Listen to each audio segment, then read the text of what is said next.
আসসালামু আলাইকুম।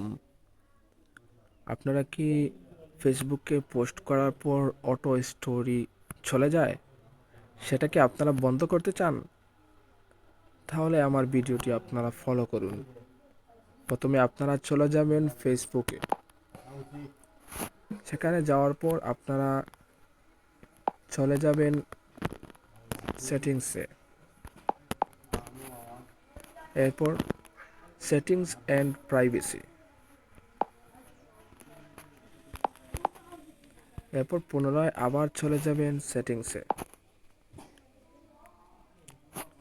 এরপর নিচের দিকে একটু স্ক্রল করলে এখানে দেখতে পাবেন পোস্ট নামে একটি অপশন আছে। পোস্ট, এটাতে ক্লিক করবেন।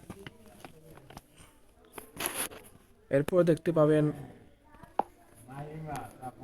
Always share post and story. এটা আপনারা বন্ধ করবেন।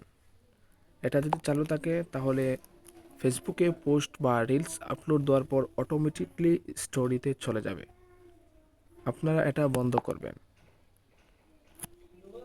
এরপর ছোট্ট আরেকটি কাজ আপনাদের করতে হবে। আপনারা চলে যাবেন সরাসরি মিডিয়াতে। একটু নিচের দিকে স্ক্রল করলে আপনারা পাবেন always share reels two story.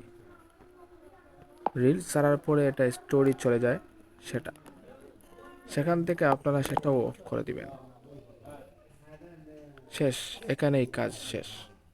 আর কখনো আপনি যদি ফেসবুকে রিলস এবং পোস্ট করেন তাহলে স্টোরিতে যাবে না। সবাই আমার চ্যানেলটিকে সাবস্ক্রাইব করবেন, লাইক কমেন্ট শেয়ার করে পাশে থাকবেন। আল্লাহ হাফেজ।